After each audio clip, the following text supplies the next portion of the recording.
Thank you so much for being with us tonight. I am Laura Maines. For anyone that doesn't know me, I'm the CEO of Every Child. Welcome to our final Parent Up program of this academic year. We have been really excited to have some amazing experts on all of our Parent Up programs. And if you're not familiar with it, the idea behind Parent Up was that every child either had expertise or had access to amazing expertise on a number of issues. There's sort of those tough parenting issues that you might want to kind of up your parenting toolbox on. And so that's really how Parent Up was born. The idea that we would have a place that parents could go to and get some additional information on something that may be impacting them or a loved one. And so we are ending on a great note and a timely one. Why are teens so sleepy? Why does it matter? And what can teens and their parents do to help?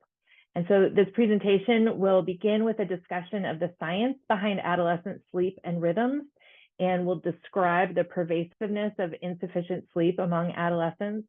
And we'll discuss the consequences and what we can do about it, what our teens can do about it, and what we can do to help them. And so I'm really thrilled to introduce our two guests. Before I do that, I do want to say a big thank you to NAMI, our sponsor of all of our Parent Up events. We really couldn't do it without them. So we appreciate their ongoing support.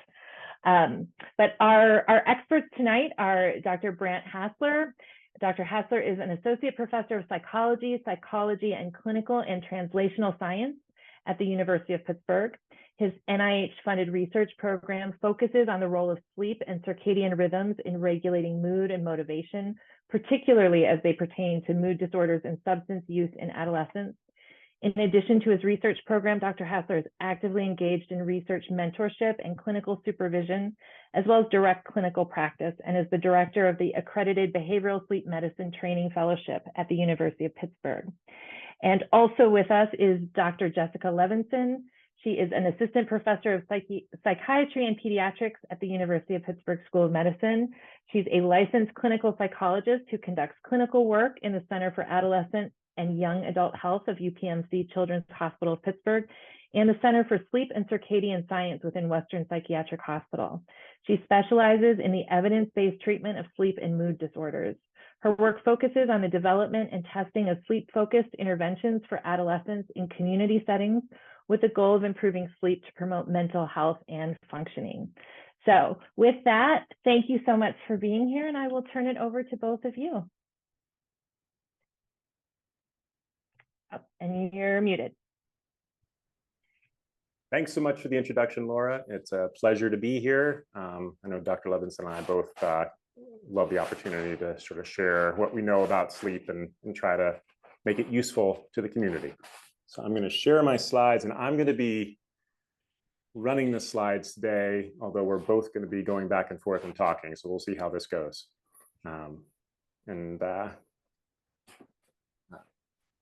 Go straight to this first slide. And Jess, you're going to... Yeah, I'll lead us off. And we are going to jump back and forth. So we always start with a little discussion about what we would consider healthy for your kids. I know that the title of this talk is focused on teens. We recognize that people may have kids of a variety of ages. We're going to sort of focus on tweens and teens if we can. So Brant, if you activate that first, animation. This is a infographic from sleepeducation.org, which you can find, which basically outlines the amount of sleep that we believe is healthy across different ages. And so if we're looking here in the 6 to 18 range, which is, I think, encapsulates our teens and tweens, you can see what is the recommended amount for teenagers, 13 to 18 years old. I hope we're not on a, let's see. The recommended amount is 8 to 10 hours per night. That's every night, not just on the weekends, but 8 to 10.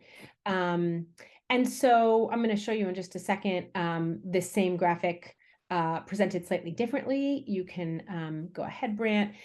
This is the same exact information, but across a broader age range. And if you click that next animation, I think I've highlighted there the school age and teens. So for school age kids 6 to 13 or 6 to 12, we recommend 9 to 11 hours of sleep, and teenagers 8 to 10. And so we know that the optimal amount of sleep for teens is 9.25 hours, so 9 hours and 15 minutes. It's supposed to be what they get every single night. But what we know is that the vast majority of teenagers do not get even the lower limit of that recommended amount. And if you hit that animation, Brant, I think that what we can see is that our take-home message from this very beginning is that despite what we recommend, we know that by the time teens get to high school, about 75% of teenagers are getting less than the recommended amount, which is less than 8 hours of sleep, both for boys and girls. Sometimes there's a little variance in what's better or worse for boys or girls, but across the board, about 3/4 don't get what's recommended. Brant, I'm passing it to you. Yeah, so then, and then the questions start coming, well, why is this? Why aren't teens getting it? And what's interfering with them getting enough sleep, given the schedules that they're on. And so we're going to delve a little bit into the science here. And so bear with me, and please do feel free to ask questions, because I'd love to try to make this as clear as possible. But one important part of the story is that we all have an internal clock, a 24-hour biological clock. It's more formally known as the circadian clock. You may have heard about circadian rhythms at some point. And what we've known for a long time is that there's what we call a central clock. The fancy name for that's the suprachiasmatic nucleus, but you don't need to worry about that. It's the central clock that's in our brain that tries to keep all of our body on the right time. So the right things are happening during the daytime, the right things are happening at night, and sleep is a really good example of that. What we've learned in the last 20 years, there's been a lot of progress, is that actually we now know that it's not just that central clock in our brain, but basically every cell of our body has a clock in it. And it's really sort of, you can think of this as sort of a vast orchestra that the central clock is the conductor of, and it's trying to keep everything in tune. And timing is really important. So everything needs to be happening at the right time, both in your brain and in your other organs, your lung, your heart, your liver, your gut, et cetera, for everything to be working properly. So that's part of the story. One other thing I want to really emphasize in this figure is you'll see that that sun with the light shining into the eye, and that's going to come up again and again, that light is the most important signal to our internal clock. It tells our internal clock when it's daytime. It tells it when the day is beginning, and our clock uses that information, the light that comes into your eyes, to set itself. And so if we're not getting the right amount of light and at the right time, and also the right amount of darkness at the right time, that can screw up our clocks and lead to problems. The other part of the story is that not everybody's the same. So this is a place where there's individual differences. And so what we know is that there's, it's along a spectrum where some people are more morning larks, some people are more night owls, and then there's lots of people in between. And that is largely determined, again, by aspects of that biological clock. So what happens during adolescence? Well, what we know is from study after study after study, we see that sleep timing shifts later as teenagers get older. And so we see that, I'm just showing bedtimes here, but as we go from 7th grade to 9th grade to 10th grade, more than an hour difference in weekdays bedtime, and almost 2-hour difference on weekends. So starting at puberty, bedtimes and then weekend rise time shift later. And I'm emphasizing just the weekend there. And the point there is that when the teens have the opportunity to sleep later, they do so. But of course, school start times, which we're going to come back to as well, prevent them from sleeping later while everything else is shifting later. And just, I know this is beyond the age range we're thinking about, but that process continues into the college ages. And we think somewhere around age 20 is where that sort of peak tendency happens. But what we're showing here on the right is what we know, again, from multiple large studies, that over the lifespan, there's changes in whether people are more of a morning lark or more of a night owl. And so on average, during adolescence, during that time from age 10 to age 20, is the biggest change to become more and more of a night owl during that time than any other time in our life. And so that peaks around 20, but it's also increasing dramatically during those middle school and high school time frames. And then after age 20, then everybody starts slowly shifting to becoming back more of a morning lark. And by the time they're an older adult, we've got our early bird dinners and so on. The other thing to note here is that we think that some data suggests that it may be different for boys and girls. So the boys or the girls are in the sort of, I guess it's more purplish here, and the boys in the blue. And some studies suggest that boys have even more of these night owl tendencies and thus may struggle even more with schedules that are set too early for them. So if there's any questions about these concepts, please feel free to ask, because I'm happy to keep talking through them, because it's a lot of times people haven't thought about how clocks might affect their lives, and it can be confusing stuff. Okay, that's a point I've already made. So again, just the take-home point here is there's a biological change that occurs based on our clock during adolescence, post-puberty, where they become more night owls. And so this is really biologically driven, and it's not when they're having trouble getting up in the morning, it's not because they're lazy, it's because their biology doesn't want them to. Besides the clock, there's another part of our brain, another process that's happening that also controls how we sleep. And this is true for everybody, not just teens. And we can call this the sleep drive. And the way this works is the longer you're awake, the stronger the sleep drive gets. And then when you sleep, it dissipates, it goes away. And so one metaphor that people sometimes use is to think of it as like a rubber band. So after a good night of sleep, you shouldn't have any sleep drive. The rubber band is loose and you don't have any need for sleep. That sleep need is low. However, as you stay awake and that sleep drive builds and builds and builds, you can think of that rubber band just stretching and stretching and stretching. So by the time you get to the end of a long day, that rubber band really just wants to snap back and help you fall asleep. And the interesting thing is for teens, what we've learned from research is that it seems like their sleep drive takes longer to build up. So it takes longer for that rubber band to stretch. So because it takes longer for their sleep drive to get to that same level that we would need as adults to fall asleep, that also pushes their schedules later.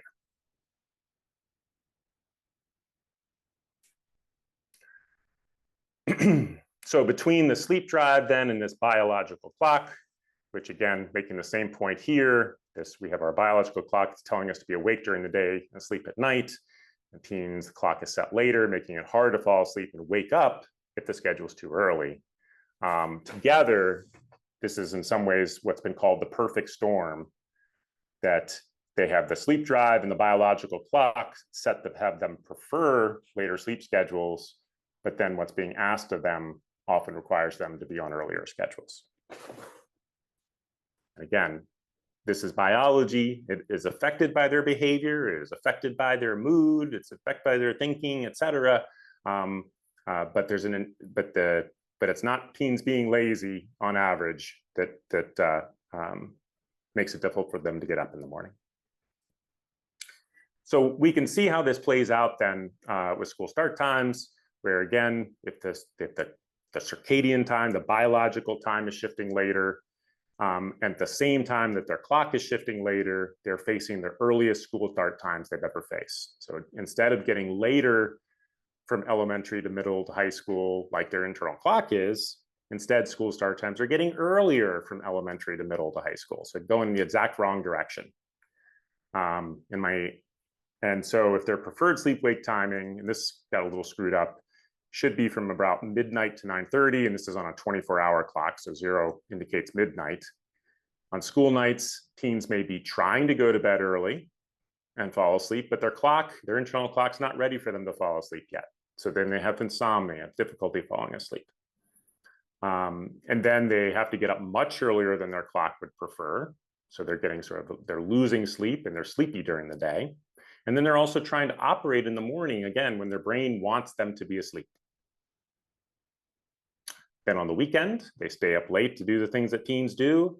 And then they also tend to sleep in extra because they have to make up for that sleep that they lost during the school week. But all good things come to an end. And when Sunday night rolls around, they essentially have to travel back multiple time zones to start school on Monday morning. And this term social jet lag arose to sort of capture that idea. The teens are sort of bouncing back and forth between a school night time zone and a weekend time zone. And the weekend time zone is where they want to be. That's where their internal clocks want them to be. But instead, they're sort of forced to sort of travel back and forth every week between those two time zones. And you can really think of it, if you've ever made this trip from the West Coast to the East Coast, and generally speaking, if you've traveled in that direction, it's generally easier to go to the West Coast from the East Coast. But traveling back is really hard when you suddenly have to go from to a 3-hour earlier schedule. And the point of this, again, is that for some teens, they're doing the equivalent of this every week.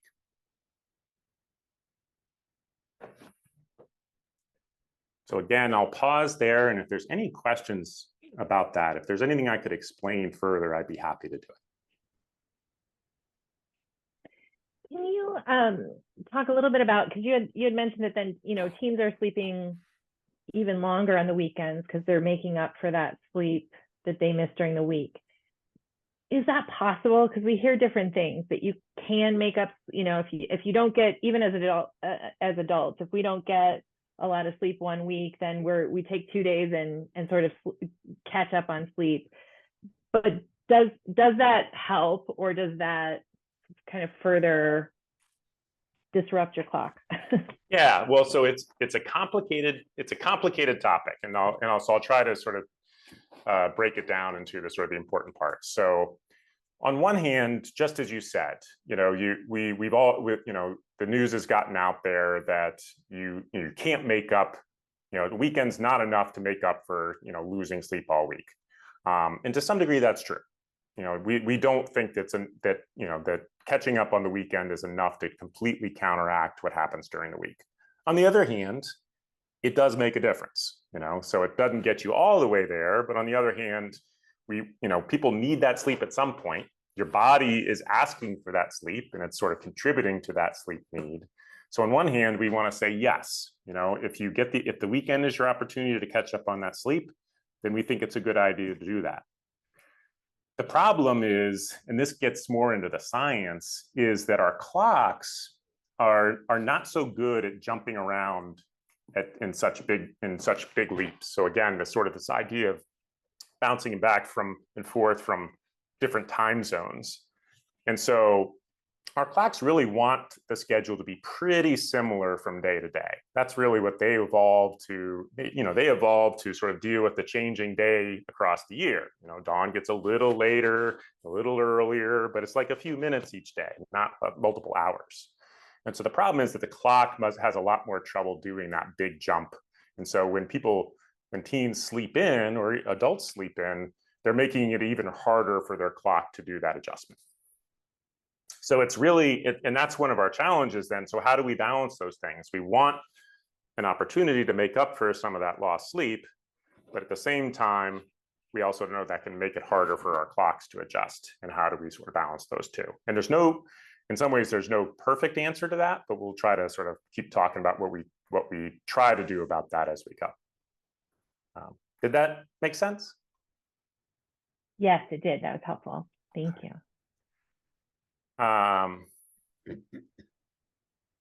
Okay, and I think I'm going to be handing it back to Dr. Levenson now. Yeah, so we've talked about what the problem is. We've talked about some of the reasons why it happens.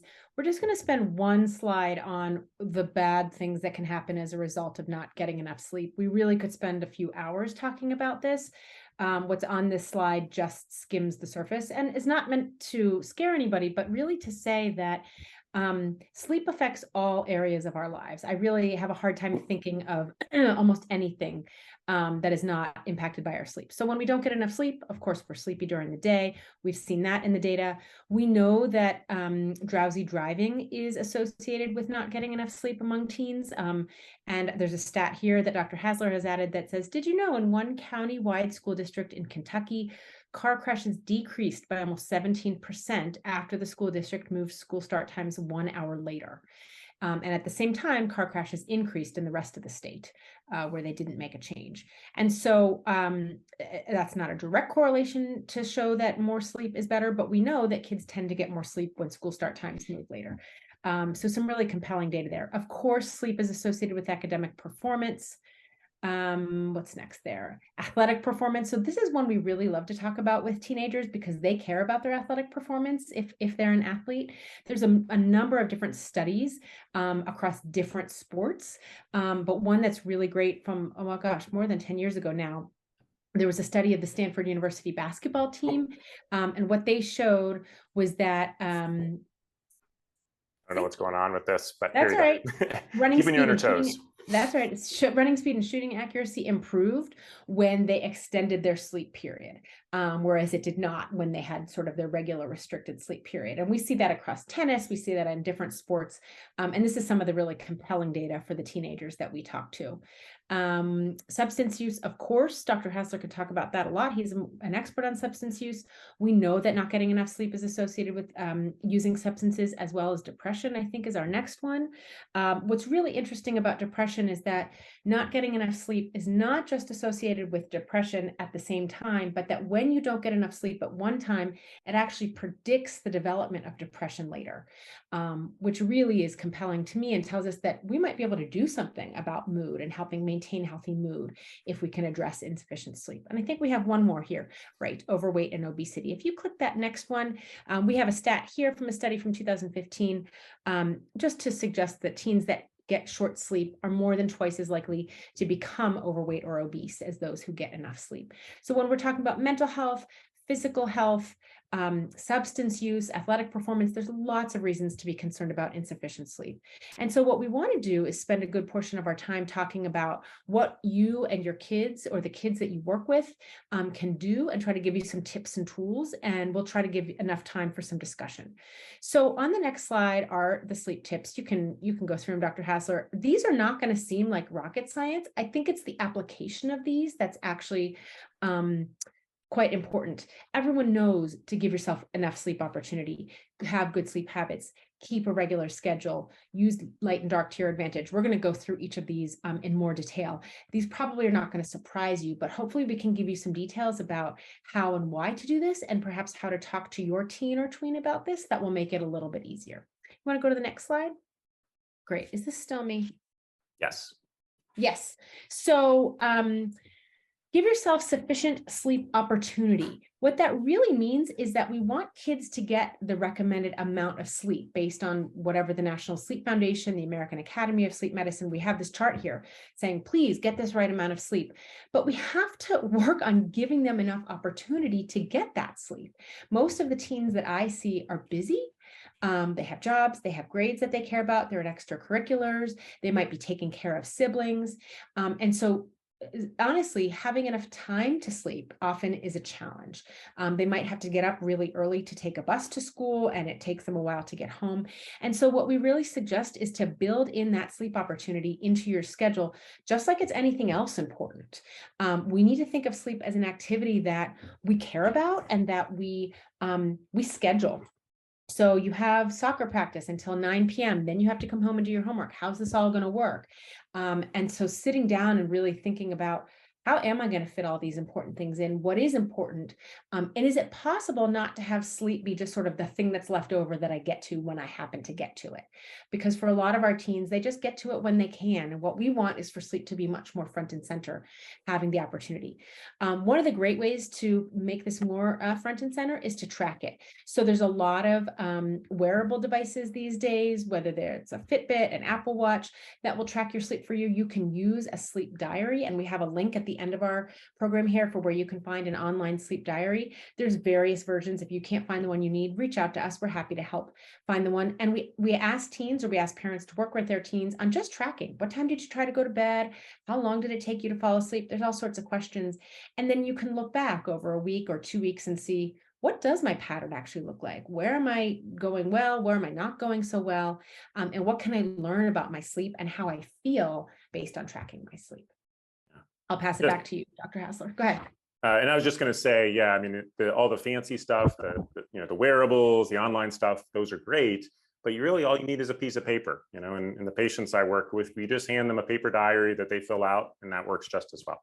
So don't need the fancy technology if you don't have access to it. So part of it then is also maintaining good sleep habits. And I have my animation's a little screwy here. I think Dr. Levenson was warning me about that. So part of it is the first point is something that Dr. Levenson was already saying, that time management part. And we find that a lot of times, teens have a lot of demands on their time, and they may not always plan so well at the same time. So are they getting their homework and other responsibilities done in time by the end of the evening to get to bed on time, or do they need a little help in sort of planning those things out? We know that exercise is good for sleep overall, and in general, it seems like exercise, including in the afternoon and evening, is okay. But we generally recommend just that last hour before bed is more of a time to sort of wind down, and maybe less time for exercise. We were hinting this already as we were talking about that internal clock. Our brain likes things to be predictable, and our internal clock especially likes things to be predictable. So more regular schedule can be helpful as well. And then finally, and this may seem sort of obvious, but sleep environment needs to be comfortable. And we now know that really on the cool side, we sleep better, and as dark as possible, and then quiet. And quiet's a funny one, because I have patients sometimes tell me that if it's totally silent, they actually feel like they can't sleep well. So you don't want sort of big changes in noise. You don't want loud noises as much as possible. But so for some people, they actually want something quiet and sort of constant. And so whether it's white noise machines or just a fan, just the sound of a fan can do the job just fine, and sort of providing that little bit of noise that helps actually block out other noises. And for those people who really don't want it to be totally silent, it can make them sleep a little easier. And then there's some things that are not full-on green light, but things that could be good, could be bad. You just have to be thoughtful about them. So caffeine is a great example of that. So we know people function better with caffeine when they're not getting enough sleep, and it can be an effective tool for that. People can think better when they're using caffeine. They can perform better when they're using caffeine. The problem is that caffeine sticks around in our body for quite a while. So and it can be and it could stay at high levels in our body for hours after we drink it. So our main recommendation is that if people are using caffeine, and people in general, but especially teens, really want to completely avoid use in the evening, and even be careful using it in the afternoon. It's really best if people confine their caffeine use to the morning, especially if you're having trouble with sleep. Naps is another interesting one. So, and we hear a lot about teens who get home from school and nap, and because they're just conked out at that point and they need it. And we think that there are places in teens' schedules where naps can be helpful. And this goes back to the question about the weekend, where again, it's hard for our clocks if we sleep in so long on the weekends, and our clocks have trouble with that bouncing back and forth. But again, we need that sleep. So how do we do it?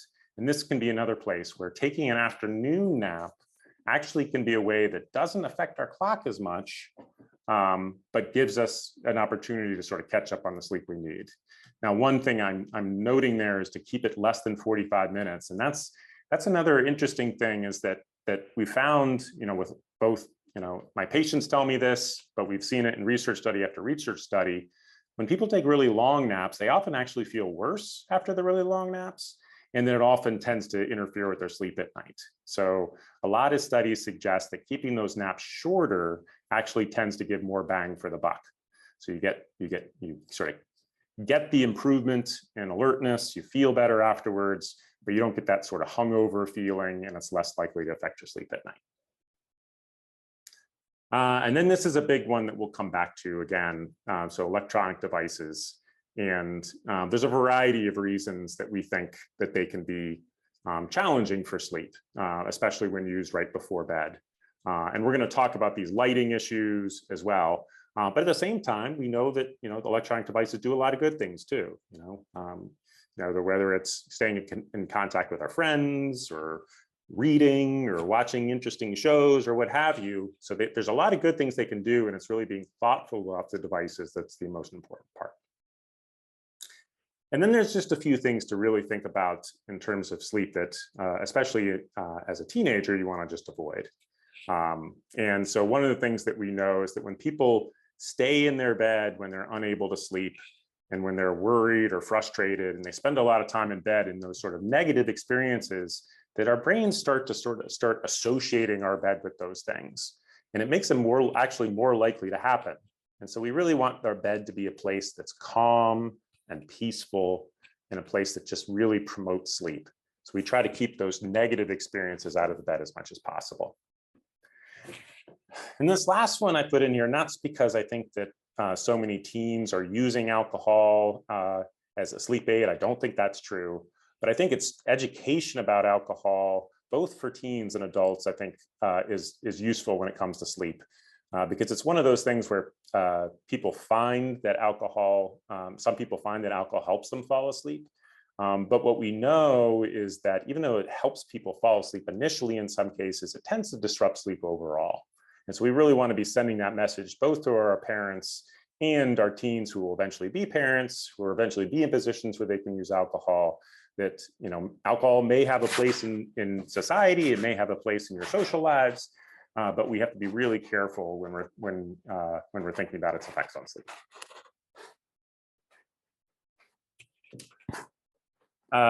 So then our next tip comes back to this, what I've talked about already, is this regular schedule, and that having a regular rise time is the most important thing, because our internal clock really is especially tied to that light that comes into our eyes when we wake up in the morning.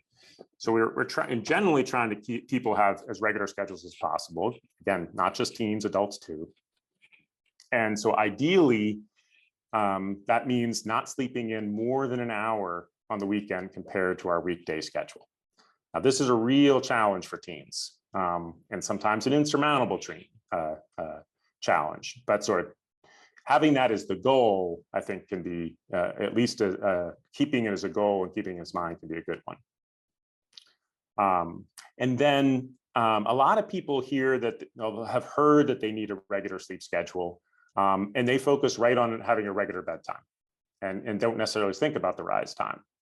And while it's not a bad idea to have a regular bedtime, the important thing is to remember is that you can force yourself to wake up in the morning, but you can't force yourself to sleep.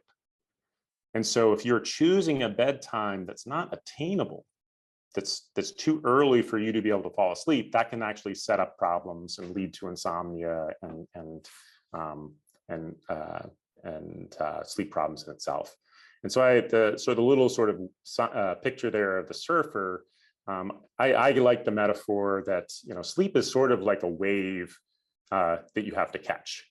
So just like a surfer, they can paddle out on their surfboard, but if the wave is not coming in, no matter what they do, if they try to stand up on the surfboard, they're going right back down.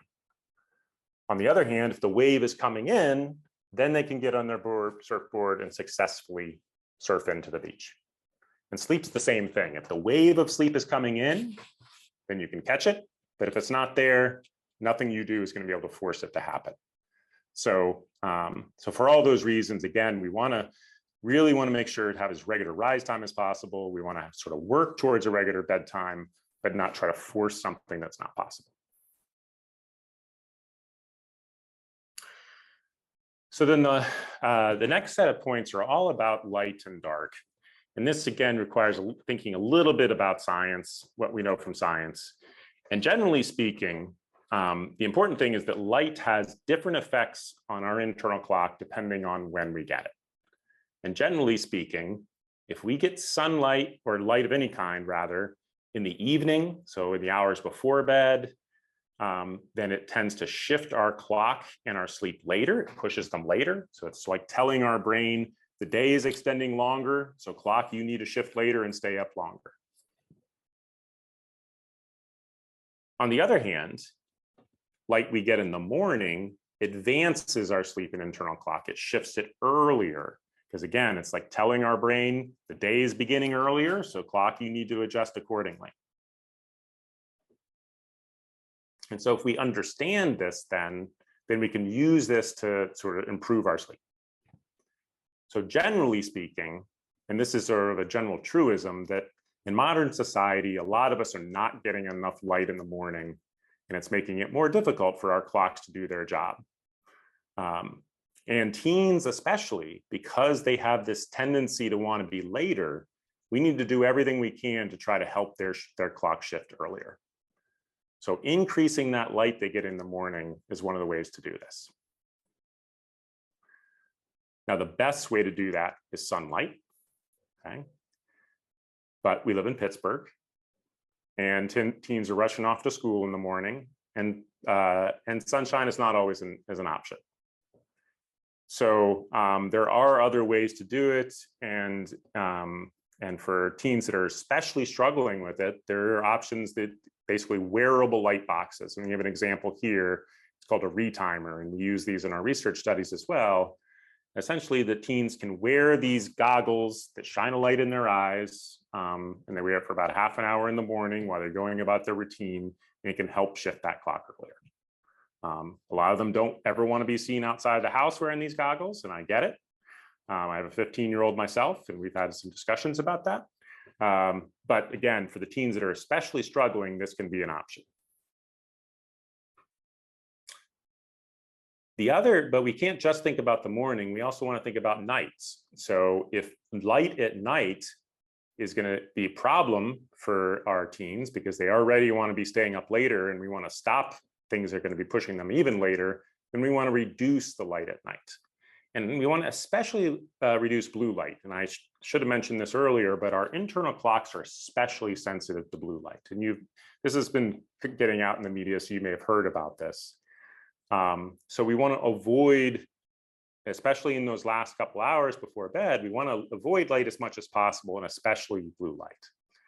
So, turning off overhead lights is a simple solution. So relying on lamps and lower lights rather than the bright overhead lights. You can wear blue blockers. And so, this is another thing that's sort of a big marketing thing these days, where I see them all over Amazon. They're very fashionable looking glasses that are marketed as blue blockers, and I think they do very little. And one sort of clue whether they're going to do anything or not is they should be deeply orange or deeply amber if they're going to have any benefit in terms of blocking blue light. And then a lot of our devices, Android and iPhones alike, have a night mode or a night setting, which will reduce the blue light that the phone is putting out. Then on top of that, just lowering that brightness setting as low as you can so you can still see it will make a difference. I'm going to turn it back to Jess. Yeah, so that's a good segue into talking about social media use. This is always a hot topic. When we used to be just with teens, now with tweens, because people are getting devices earlier and earlier. So we know that social media use disrupts sleep, and it's not just social media use. There's a variety of different medias. It could be video games. Anyways, I won't belabor the point. And I just wanted to spend a minute talking about some of the reasons why we believe social media use disrupts sleep. One is related to just that blue light that Dr. Hasler was just referring to. So most of the devices that we hold in front of our faces have blue light that is emitted from them. And when we hold them right in front of our faces, During the day, not such a big problem, right? We're getting more of that signal that it's great to be awake. But when we hold them in front of our faces in the evening, at night, in our bed, when we're supposed to be sleeping, our brain gets confused because we know intellectually we're supposed to be sleeping, but our brain is getting the message that that blue light is resembling the sun and is getting this message, aha, the sun is up, I should be awake, but no, I'm in a dark room, I should be asleep, and doesn't know exactly what to do. So that's part of the reason why we suggest lowering the light setting, putting your phone away, what a novel concept, things like that. The second reason that we believe social media use disrupts sleep is simply this stimulation. We are watching content or reading content or scrolling through content. And I would be willing to bet that for teens, it's not all kittens and rainbows, right? It's so-and-so is texting me about a fight that they had. I just learned that I got a bad grade. My ex-girlfriend is now dating someone new and I saw it on Instagram. And those things are physiologically arousing and emotionally arousing. And when we see those things, whether it's during the day or at night, it can be stimulating for us and have a hard time sort of turning our brains off because we're worrying, we're feeling revved up. The third reason is often and more that teens and adults alike are getting notifications at bedtime and after bedtime. So a lot of teens tell us that they use their phones as their alarm clocks and therefore they need to have it by their bedside, which is not entirely true in my book, but let's just say that that's true. What's happening is that they're getting notifications after bedtime. Friends are texting them, or perhaps they're placing calls themselves. And so they don't need one more reason to have a hard time sleeping, but this social media use acts as yet one more external stimulus for them to have a hard time turning off. The other thing that happens, if you think about it, is that we all have 24 hours in a day. And if we're using social media at night, it's likely that we are not sleeping. We are doing that in place of sleep. And so one of the very basic reasons why social media use impacts sleep is simply that it's just taking up the time that we could be spending sleeping. There's a lot of FOMO that goes on. There's a lot of I don't want to be missing out. There's a lot of sort of checking compulsions. Let me make sure I see all of my notifications and all of my likes. And when we're doing that at night, we're just simply not sleeping. So not rocket science, but it is a real thing. And at the end, we have some suggestions about how we can talk with our teens and tweens about social media use. And so we'll get there. Any questions or thoughts about that? Is this a hot thing for parents these days, as we're sensing it is? It feels like it to me. I mean, I think it is, because I think it's, I mean, I will confess to watching Instagram reels before I go to bed, and then, you know, and then you look at the clock and it's been an hour and a half, right? So I think it's certainly an issue for all of us, but particularly teens and tweens. Yeah, totally. And actually, I was wrong. I'm just looking at my slides. I have some tips right now. So if you want to go to the next slide, Dr. Hasler, I thought I had it at the end. So let's talk a little bit about healthy social media use. So I would love for people who have 15, 17-year-olds to be able to turn back the clock. If you have not already done that, that was a bad pun, turn back the clock and make a plan for using devices. If you flip to the next slide, what you'll see is that there is this awesome website. In fact, I didn't double check it because this website is a little bit old. My apologies. I'll double check it myself. But healthychildren.org has something called a family media plan. It looks like a little nerdy, right? But the idea is to force you to sit down with your child and talk about, you're getting this device now. Let's talk about how you're going to use it. And so you don't need this plan per se, but it's a nice sort of rubric for how to talk about what are we all as a family, not just the kids, but what are the parents also going to do as a plan for themselves, so that we feel like this is a collaborative thing, that all the family members have rules. Are we going to put our phones down for dinner? Are we going to charge them in one charging station? Whatever it is that you feel is right for your family, this tool can be a helpful place to start. But that's not all. You can click through a couple more. So create a bedtime routine that does not include social media use. And what that really means, if you click the next button, is to be aware of what your child's bedtime routine looks like. So it's normal as kids are getting older and going to sort of 12-year-old, 14-year-old, 16-year-old, that parents aren't putting their kid to bed anymore, may not be kissing them goodnight. That is totally normal, that kids are gaining more and more autonomy and independence at bedtime.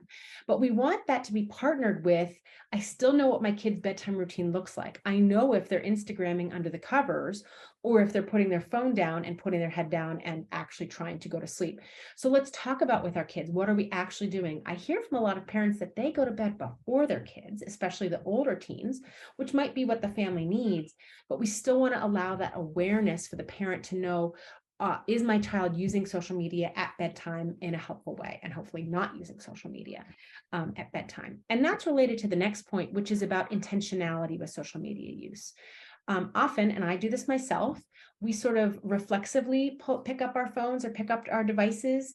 It could be as a distraction. It could be because we want to find out something without really knowing why we're doing it. And so one of the things I like to talk about with parents is, for themselves and for their children, let's be intentional with our social media use. If you want to communicate with your friends, if you want to know what's going on, if you want to play video games interactively with others, great. But let's make sure you know why you're picking up the phone and why you're picking up the phone right now. Is this really the time that you want to be doing X, Y, and Z thing? I think the next point is about setting limits with friends. So this is a hard conversation. We have lots of teens who tell us that their friends are texting them at 2 in the morning, 3 in the morning. And if you hear my kids in the next room, I'm sorry about that. Their friends are texting them because they have a problem. And we want to figure out a way to help our teens support their friends, but also set some limits, some kind limits about how they can also prioritize their sleep. It's a bit of a longer conversation than we have time for, but I just want to put that in the back of your head, that is totally an appropriate conversation to be having with your tweens and teens about how can you prioritize yourself and be a good friend. And I really do believe that both are possible with some practicing, some coaching about the right language. The last point on here is my little alarm clock. I cannot tell you the number of teens that tell me they absolutely have to have their phone next to them at bedtime because it's their only alarm clock. And I say, have you ever heard of this thing? It's called a digital alarm clock. You can get it at $8 at CVS. Oh boy. And they're like, I don't even know what that is. So we talk with parents. Is this in your budget? Could you think about getting an alarm clock, an old-fashioned Casio that will help so that we could maybe put our phone in the kitchen or across the room or something like that? I think that's all I had to say about that. I'm going to pass it back and see if I can get my kids to quiet down.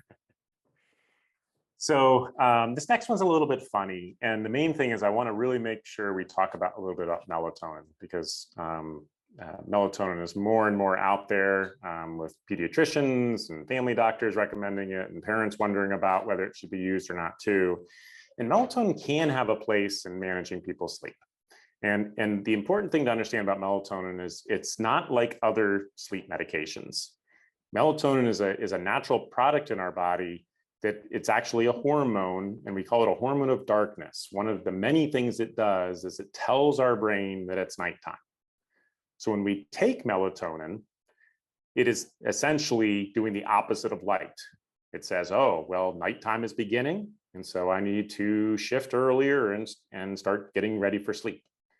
And so, and for that reason, using melatonin can actually help people fall asleep earlier, including teens.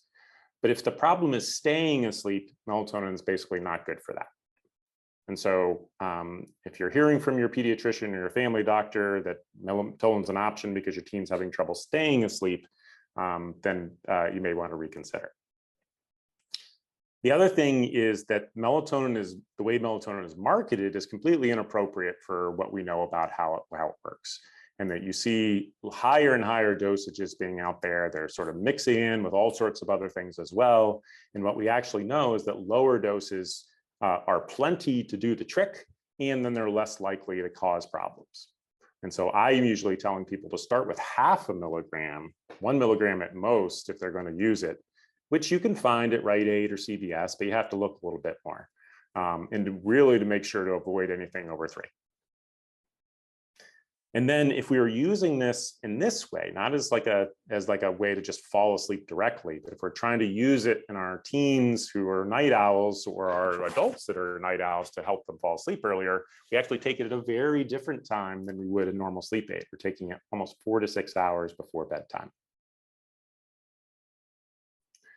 But yeah, so actually this is going to reinforce some of that thing. So the main reason we use melatonin is either as what we call a chronobiotic, where we're going to be using it to shift people's clocks, or in some cases, people can use as a sleep aid where you'd be using it just directly to sort of fall asleep more quickly, where you'd be taking it more like an hour before bed.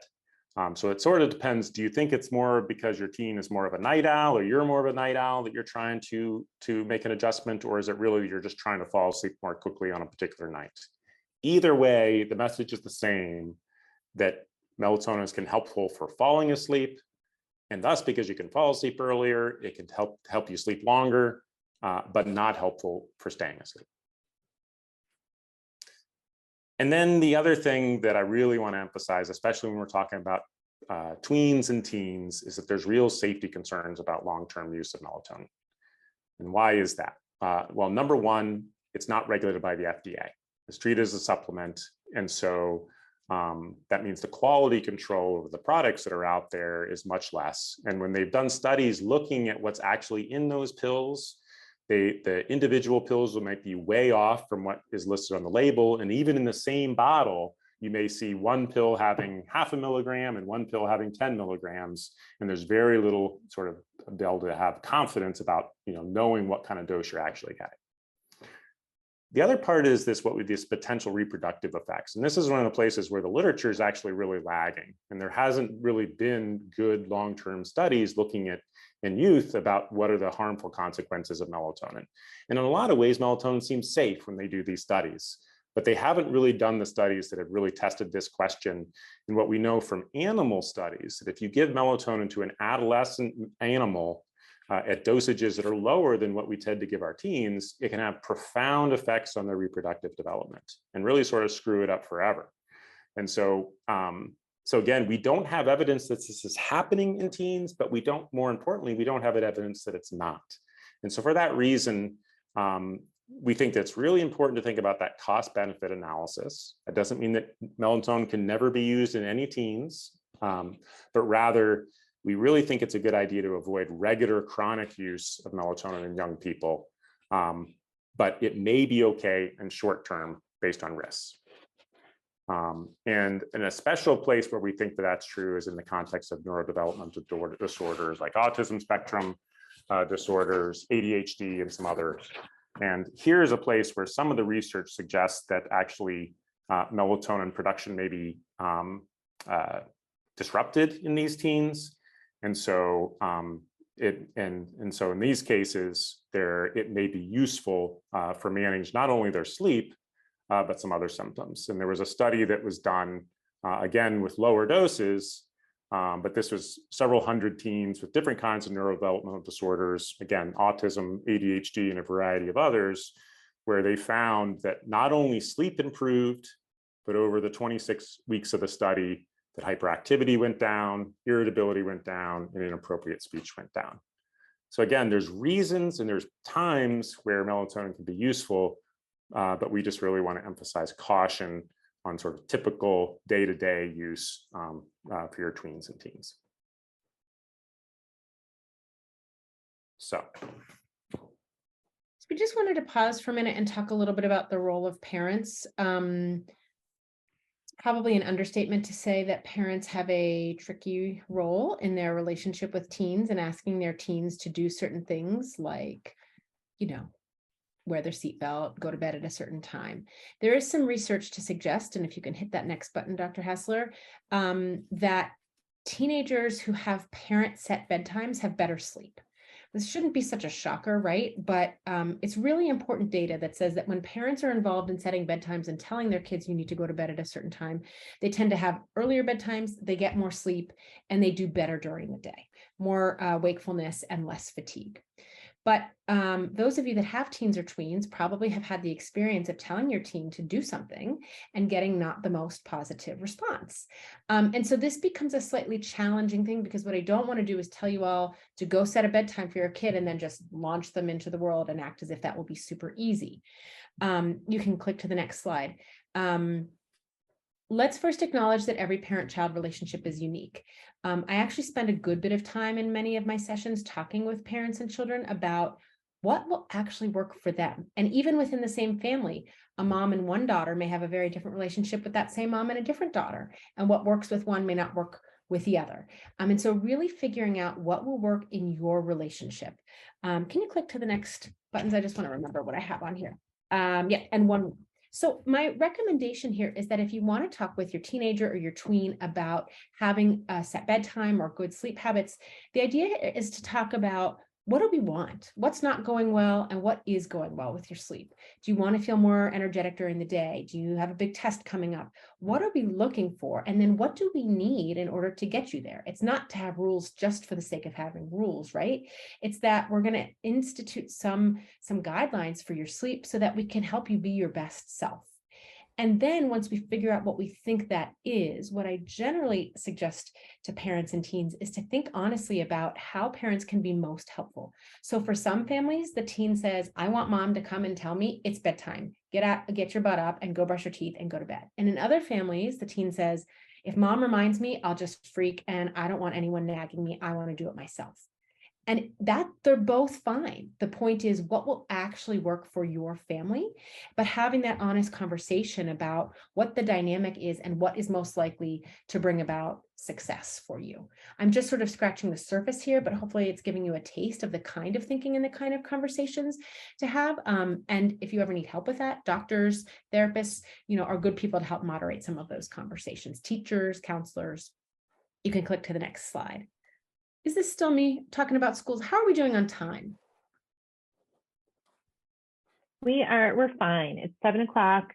Okay. You're good to go till 7:30. So okay. You're good. Okay. So Dr. Hasler, jump in here if you want, but let's talk for just a minute about starting schools later. So this is a hot topic these days, and lots of strong emotions on many sides of the debate. We know that there are many major medical and health associations that have given strong recommendations that middle and high schools start no earlier than 8:30 in the morning. And you can click through a couple of these. There is some data to suggest that when schools shift to later start times, things get better. Teens get more sleep. They have better grades. There's less tardiness and absenteeism, and schools really care about absenteeism, right? And having good attendance rate. We have better safety, fewer car accidents, and teens report improved mood. And in fact, in 2022, which was just last year, Dr. Hasler, if you can press that next button, we know, oh, did we lose one? The next one will be coming after this. Oh, it's coming after this. I'm sorry. Yeah. So here's a slide that shows you the average school start times in high school by state. Basically, lighter is earlier, which in our opinion is worse, right? And so here in Pennsylvania, we have the 8th earliest school start time in the country at 7:48. My high school started at 7:30, so I remember this very well here in Pennsylvania. Folks in South Carolina, Wisconsin, Alaska, they are doing pretty well, closer to 8:20, 8:30. But what you can see is that most of these schools, or at least I'd say half of them, are starting before 8 a.m. And that's certainly before the 8:30 that's recommended. Not a great trend. What we know is that last year, California became the first state to mandate later school start times. High schools can't start earlier than 8:30. Middle schools can't start earlier than 8 a.m. There's a few exceptions there, but that's the general rule. And so the great news for us is A, kids in California will, I assume, have better situations, but B, we'll get some data in the next handful of years to see what has really improved or not as a result of making this statewide change. Dr. Hasler, was there anything you wanted to add here? Well, just, I think that a lot of times we think of California as different. We think of it as, its own place, and certainly a more sort of blue state, if you will, a more liberal state. But actually, this week, the Congress in Florida actually voted to shift school start times later in Florida as well. So I think that it's increasingly being recognized, no matter what your politics are, that this is good for our students. And I think, it's a challenging thing for schools to make this change. There has to a lot of planning that has to be involved to figuring out all the busing and the athletics and all that stuff. But as far as I have heard, many hundreds of school districts have made this change now, and I've only ever heard about one shifting back. And that was because they sort of tried to make the change too quickly and hadn't sort of sufficiently planned and got everybody on board for it. So I think it's coming, including, we heard about Upper St. Clair sort of starting in that direction here in Pittsburgh. So it's a matter of time, but I think, I think that, the more we ask for it, the more likely it's going to happen. And so we included this image here, the startschoollater.net, which is a website and an organization that's really devoted to these things. And you can go to this website and you can learn a lot more about this topic, including how to get involved if you were interested in that. The one other thing I was going to say about this, is it's really, these school start times are really sort of unevenly distributed as well. And I, and the teams that I've worked with in my research, occasionally run into kids that are being bused far distances, and they're the ones that are really getting the short end of the stick, where they're, I had a kid getting up at 5 a.m. in order to get to school on time because they were being bused so far.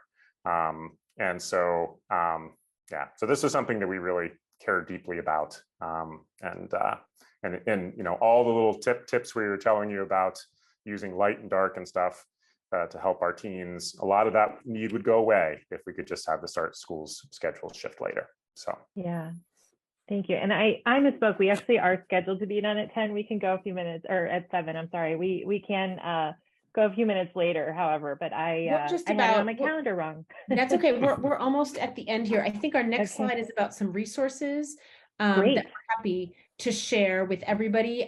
You can take a screenshot or you can email us. Our emails are at the end, and we're happy to share any of this with you. This first website here is our website of our sleep group at the University of Pittsburgh, the Center for Sleep and Circadian Science. We are based within the Department of Psychiatry.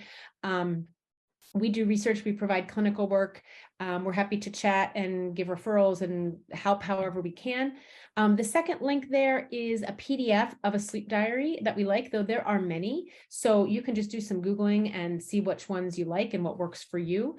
If you think that you have a kid who may need some professional help related to sleep, these are sleep specific programs. That first number there is us. We both provide clinical care in our sleep medicine clinic for kids age 14 and above. I might see a 13 or a 12-year-old there myself, but usually it's for 14 and above.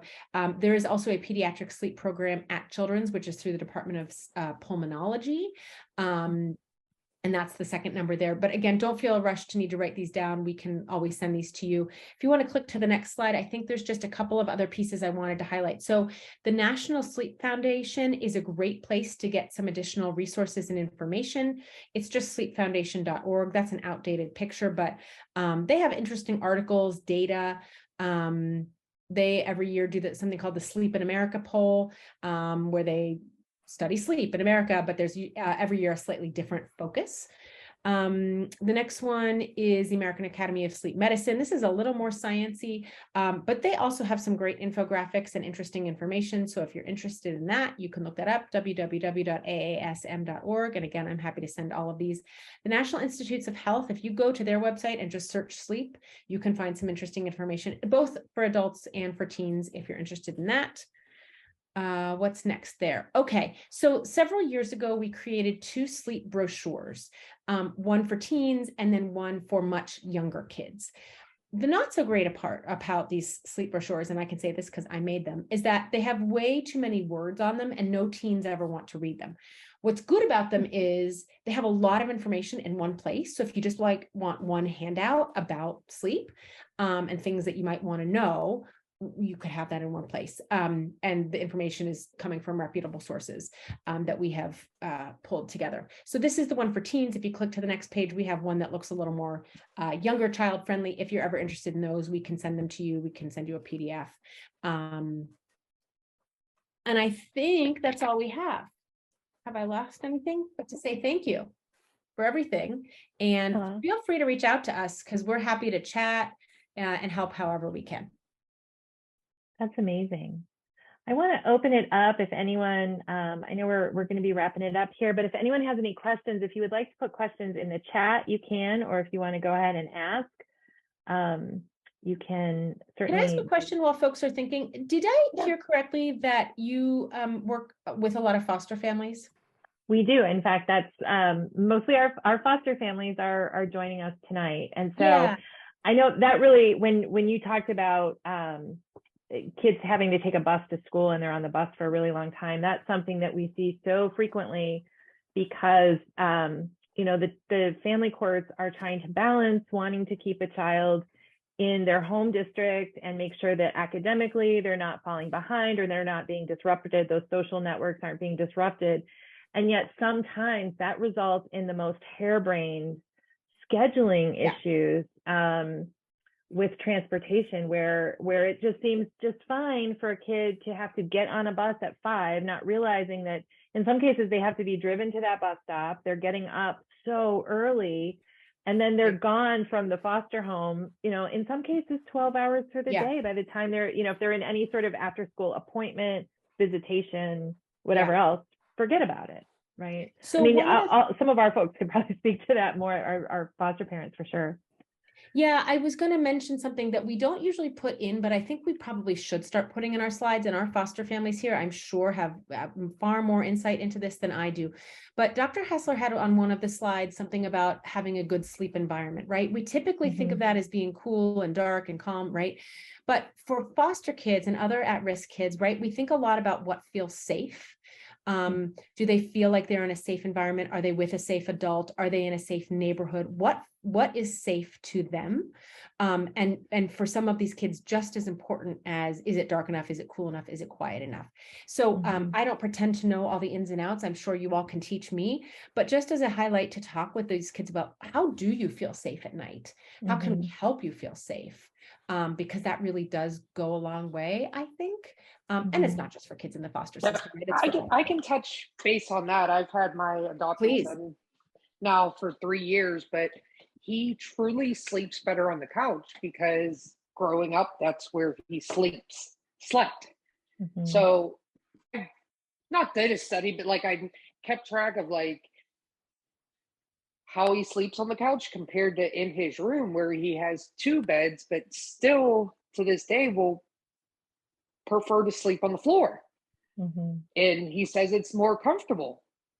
So he has those options, but he chooses to sleep on the floor, where I'm like, God, I can't even get up off the floor. Yeah, that's a really good point, Nicole, that they a lot of kids are going to be where they were sleeping in their home of origin is where they're going to be comfortable sleeping going forward.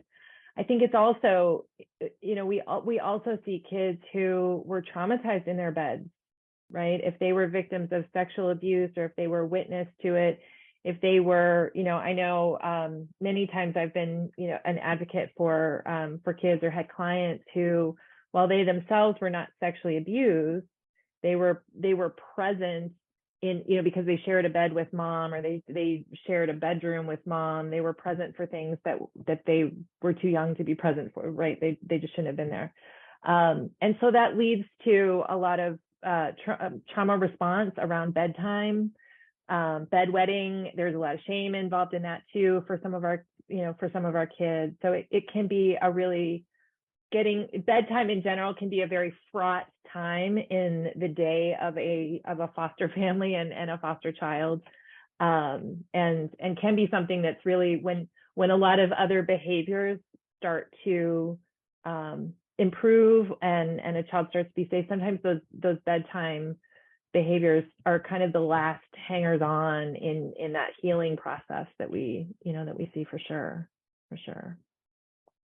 And maybe I'll just take this moment to validate that it makes total sense. We didn't even touch on sleep disorders, though I don't think that having that trauma response is disordered if you've witnessed something so horrible per se. But anyways, suffice it to say, if those are things that you're experiencing in your household and you need some help, feel free to reach out. We can get you connected with the right people.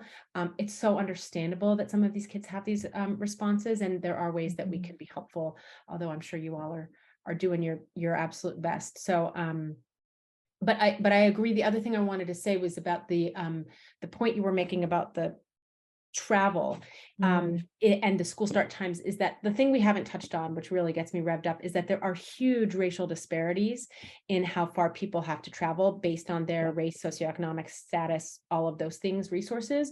So it really becomes a social justice issue in addition to a health issue.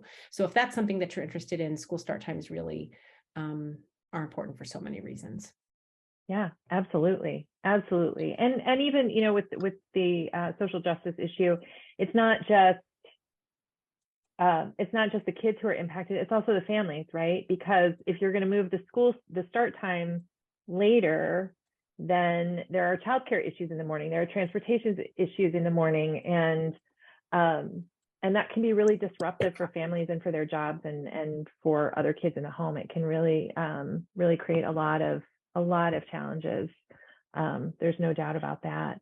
The other thing I wanted to mention too, and I know this is some on my experience and seeing my teen nephews going through it, sort of the overscheduling of school and, homework being assigned, and every teacher is sort of assigning homework as though their class is the only class you're getting homework in. And then when we're talking about our foster youth, on top of all that, the typical pressures of being a teen or tween, of homework being assigned, and if you want to be in the school play or you want to do a sport or any kind of club after school, right? And then you have tons of homework. And then for foster children, often there's visitation and multiple visitation after school, or interactional evaluations, or your time really isn't your own at all, even more so than it is for a child not in foster care. And so I wonder if you have any thoughts on that, any advice, because it just seems like there's so much that our kids there's a sense that they have to be involved in, right? There's this urgency. And in many cases, it's things they want to be doing, but then that might translate into they're studying for an exam at 10:30 at night instead of getting ready for bed. And how do you navigate that as a parent, and particularly as a foster parent?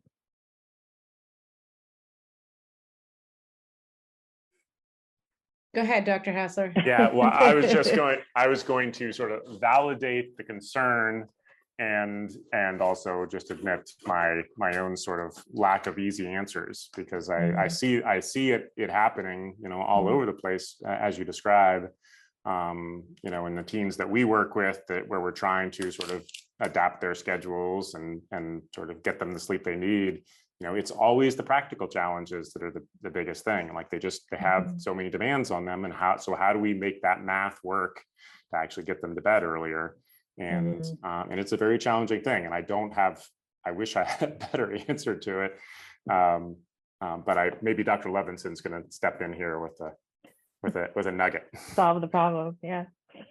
I have two answers. One is sort of my more official answer, which is that, we talk with our kids about what really is important, right? What really do they want to do? They can't do every extracurricular. It's not possible, right? They can't always go to every social function, and setting that as the norm, totally normalizing that they can't do all the things, they can't be all the things to all the people, early, and giving that message. And then enacting that and modeling that ourselves as parents, right? I think the other thing, and this just comes from my personal experience, I have no data on this, is just that I think there's some correlation, right, between doing well in school and doing well in life. If you want to go to college, you got to do well in school to go to college and do well in life, right? But within some of this, I think there's a lot of extremism. I have to always get the best grades to go to the best college to get the best job, right? And I'm not always so sure that that's true, or healthy for that matter. And so talking about, for you, what is right for you, every kid is different, and what's good enough. We don't have to be the best. We need to be good enough. And so I think it's a lot of just that sort of messaging from an early age, or if you haven't been able to do it because your foster kid didn't come to you till they were 13, start as early as you can and model that for yourselves, because kids can sniff out when you're just telling a tale, right? They know when you're when you're lying and you don't enact it yourself. Right. No, I think that's a really good point. I know I just had a conversation with my oldest nephew who got his SAT scores back, and they were excellent. They were fine, right? They were good. They weren't the highest of the folks in his class and sort of in his cohort. And so we had a conversation about what does that, I said, by all accounts, have been relatively successful.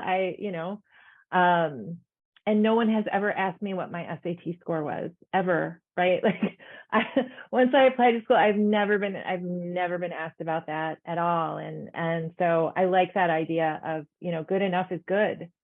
You can't be excellent at all things. And if you're trying to be excellent at things that you don't even love, why, you know, what are you investing your time in, right? And helping them to be more discerning, and to prioritize their self-care too. I think we see adults who are running ragged and burning their candle at both ends, and then we wonder why our kids are doing the same thing. So yeah. Does anyone else have any questions? Well, Dr. Levenson, Dr. Hasler, thank you so much for being here this evening. This was incredibly, incredibly helpful and really interesting. And I am going to try and put my cell phone on the other side of the room tonight. Baby steps. Baby steps is right.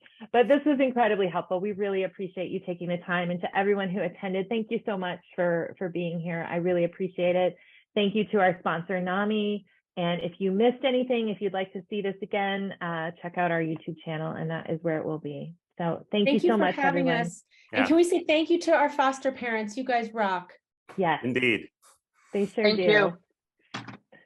All right. Have a great evening, everyone. Have a good you. evening, Thank you as well.